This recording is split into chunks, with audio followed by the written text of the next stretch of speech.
نحمده ونصلي على رسوله الكريم أما بعد فأعوذ بالله السميع العليم من الشيطان الرجيم بسم الله الرحمن الرحيم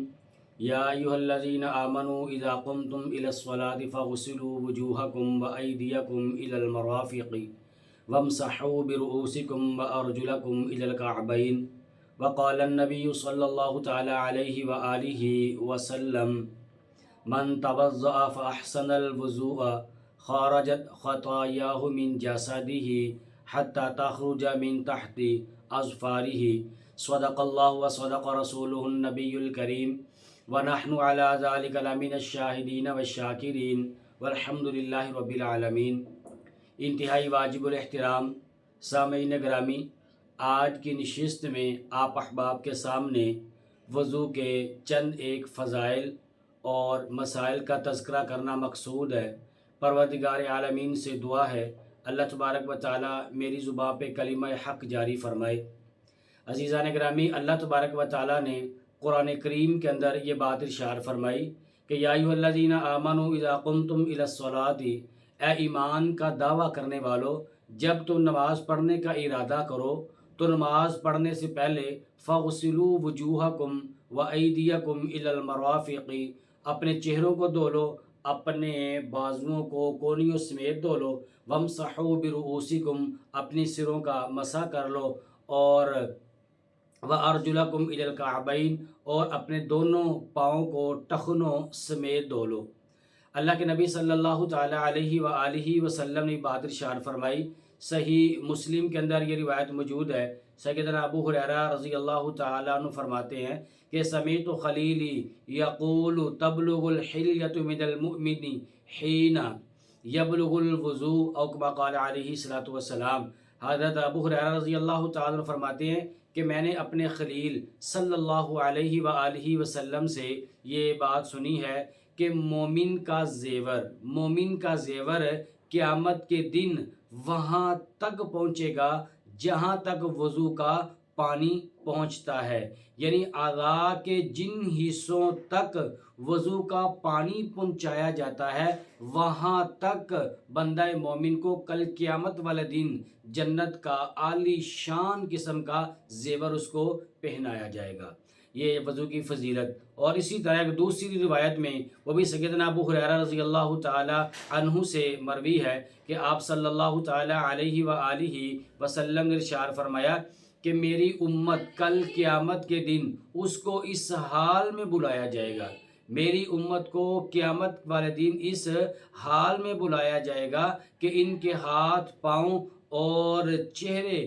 وضو میں دھلنے کی وجہ سے روشن اور چمکدار ہوں گے۔ آپ نے فرمایا کہ لہٰذا جو شخص چاہتا ہے اپنی روشنی کو بڑھانا، پھر آپ نے فرمایا اسے چاہیے کہ وہ اس کو بڑھا لے۔ بڑھانے کا مطلب اور اس کا معنی اور اس کا مفہوم یہ علماء نے بیان فرمایا ہے کہ اہتمام کے ساتھ وضو کو کیا جائے کہ اعضائے وضو میں سے کوئی عضو بھی خشک نہ رہے۔ اسی طرح ایک تیسری روایت میں سیدنا عثمان غنی رضی اللہ تعالی عنہ حدیث مبارکہ کے راوی ہیں، یہ بھی صحیح مسلم کے اندر یہ روایت موجود ہے۔ عثمان رضی اللہ تعالی عنہ فرماتے ہیں رسول اللہ صلی اللہ علیہ وآلہ وسلم نے ارشاد فرمایا کہ من توضأ فأحسن الوضوء خرجت خطاياه من جسده حتى تخرج من تحت اظفاره۔ آپ نے ارشاد فرمایا کہ وضو کا جس آدمی نے وضو کیا اچھے طریقے سے، احسن طریقے سے وضو کیا، یعنی اس کی سنتوں کا، اس کے فرائض کا اور اسی طرح اس کے مستحبات کا جس آدمی نے اہتمام کیا تو اس کے گناہ جسم سے نکال دیے جاتے ہیں، یہاں تک کہ اس کے جو ناخن ہیں، ناخنوں کے نیچے بھی اگر کوئی گناہ ہوگا تو وضو کرنے کی برکت سے اللہ تبارک و تعالی ناخنوں کے نیچے سے بھی گناہوں کو باہر نکال دیں گے، گناہوں کو معاف فرما دیں گے۔ پھر علماء نے لکھا ہے کہ نماز پڑھنے پر یا دیگر عبادات پر یا وضو کرنے کے اوپر اللہ تبارک و تعالیٰ کی طرف سے جو گناہوں کی معافی کا اعلان کیا جاتا ہے وہ صغیرہ گناہ کو معاف کیا جاتا ہے، اور جو کبیرہ گناہ ہوتے ہیں ان کے لیے توبہ کرنا ضروری ہوتا ہے، بغیر توبہ کے کبیرہ گناہ معاف نہیں ہوتے، الا یہ کہ اللہ تبارک و تعالیٰ اگر اپنی چاہے اللہ پاک اپنی چاہ سے تو کبیرہ گناہ کو بھی معاف فرما سکتے ہیں، یعذب من یشاء و یغفر لمن یشاء، اور ایک جگہ پر اللہ پاک نے فرمایا کہ یعذب من یشاء و یرحم من یشاء و الیہ تقلبون، اللہ پاک جس کو چاہے عذاب دیں، جس کو چاہے معاف فرما دیں، جس کو چاہے اللہ تبارک و تعالیٰ عذاب دیں، جس کو چاہے اللہ تبارک و تعالیٰ اس کے ساتھ رحمت خاصہ والا معاملہ فرما کر اس کے لیے عام معافی کا اعلان فرما دیں۔ اور اسی طرح سیدنا عثمان غنی رضی اللہ تعالی عنہ سے روایت ہے، وہ فرماتے ہیں کہ جو بندہ کامل وضو کرتا ہے، جو بندہ کامل وضو کرتا ہے یعنی ہر عضو کو اچھی طرح 3 مرتبہ دھوتا ہے، اللہ تبارک و تعالیٰ اس آدمی کے پچھلے اور اگلے سارے کے سارے گناہوں کو معاف فرما دیتے ہیں۔ اسی طرح سیدنا عمر بن خطاب رضی اللہ تعالیٰ عنہ، صحیح مسلم کے اندر یہ روایت موجود ہے، وہ فرماتے ہیں کہ نبی پاک صلی اللہ تعالیٰ علیہ وآلہ وسلم نے ارشاد فرمایا کہ جس آدمی نے وضو کیا اور پھر وضو کرنے کے بعد ثم یقول اشہد ان لا الہ الا اللہ وان محمدا عبدہ ورسولہ الا فتحت لہ ابواب الجنۃ الثمانیہ یدخل من ایہا شاء او کما قال علیہ الصلوۃ والسلام۔ اسی طرح 3-4 روایات اس سے ملتی جلتی ہیں، حضرت انس رضی اللہ تعالیٰ عنہ سے، حضرت عقبہ رضی اللہ تعالیٰ عنہ سے، لیکن ان میں تھوڑا سا فرق یہ ہے کہ یہ صحیح مسلم کی جو روایت ہے اس میں اشہد ان لا الہ الا اللہ وان محمدا عبدہ ورسولہ کے الفاظ ہیں، اور دیگر روایات میں اشہد ان لا الہ الا اللہ کے بعد وحدہ لا شریک لہ واشہد ان محمدا عبدہ ورسولہ کے الفاظ ہیں۔ اور ایک روایت میں یہ بھی ہے کہ جس شخص نے وضو کیا، وضو کرنے کے بعد یہ کلمات کہے، ان کلمات کے کہنے کے بعد پھر اپنی نگاہوں کو یوں آسمان کی طرف اٹھایا، پھر یہ کلمات کہے اور ساتھ اللہم اجعلنی من التوابین وجعلنی من المتطہرین، ساتھ میں اس آدمی نے یہ والی دعا پڑھی تو اللہ تبارک و تعالیٰ ان دعاؤں کی برکت سے اس کے سارے گناہوں کو معاف فرما دیتے ہیں، اور اس کے لیے جنت کے دروازے کھول دیے جاتے ہیں، جنت کے جس دروازے سے چاہے وہ بندہ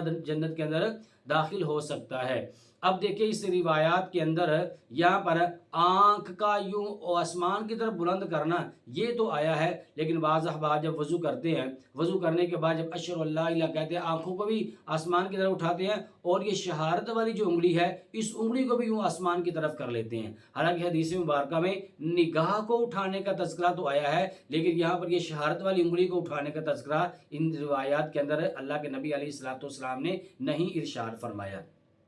یہ وضو کے چند ایک فضائل میں نے آپ کے سامنے عرض کیے ہیں، باقی آگے وضو کے جو مسائل ہیں ان کو بھی سمجھنا چاہیے۔ وضو کے فرائض میں سے 4 وضو کے فرض ہیں، وضو کے کل 4 فرض ہیں۔ نمبر 1 اللہ نے فرمایا کہ فَغْسِلُوا وُجُوهَكُمْ، پورے چہرے کا دھونا، یہ سر کے بالوں سے لے کر یہ ٹھوڑی کے نیچے تک، ایک کان کی لو سے لے کر دوسرے کان کی لو تک اچھی طرح 1 مرتبہ چہرے کا دھونا یہ فرض ہے، اور پھر اسی طرح دونوں بازوؤں کا کوہنیوں سمیت 1 مرتبہ دھونا یہ فرض ہے، اور اسی طرح سر کے چوتھے حصے کا مسح کرنا یہ بھی فرض ہے، اور دونوں پاؤں کا ٹخنوں سمیت 1 مرتبہ دھونا یہ بھی فرض ہے۔ یہ 4 وضو کے فرض ہیں۔ آگے وضو کی 13 سنتیں ہیں، ان 13 سنتوں میں سے پہلی سنت تو یہ ہے کہ وضو کرنے کی نیت کرنا، ہم نیت کر لیں کہ وضو کرنے لگے ہیں، نیت کرنا۔ نمبر 2 بسم اللہ الرحمن الرحیم پڑھنا۔ نمبر 3 مسواک کرنا۔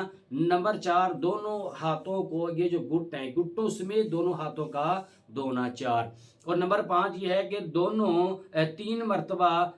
کلی کرنا، اور 3 مرتبہ ناک کے اندر پانی ڈالنا، پھر پورے چہرے کو 3 مرتبہ دھونا، پورے چہرے کو 3 مرتبہ دھونا سنت ہے، 1 مرتبہ دھونا فرض اور 3 مرتبہ دھونا اس کو سنت ہے۔ پھر دونوں بازوؤں کو کونیوں میں 3 مرتبہ دھونا یہ سنت ہے، اور پورے سر کا مسح 1 مرتبہ کرنا یہ سنت ہے۔ دونوں پاؤں کا ٹخنوں سمیت دھونا یہ بھی سنت ہے۔ پے در پے وضو کرنا یہ بھی سنت ہے، اور ترتیب وائز وضو کرنا یہ بھی سنت ہے۔ یہ چند ایک مسائل میں نے آپ کے سامنے عرض کیے، اور وضو کے فرائض اور وضو کے جو ہے وضو کے فضائل میں نے آپ کے سامنے عرض کی دعا اللہ تبارک و تعالیٰ سے اللہ پاک ہم سب کو اچھی طرح وضو کرنے کی توفیق عطا فرمائے، آمین۔ وہ راتوں کو خلوت سے معمور سجدے، وہ لمبی رکعتوں سے مسحور سجدے، وہ سجدے محافظ مددگار سجدے، غموں کے مقابل عطردار سجدے۔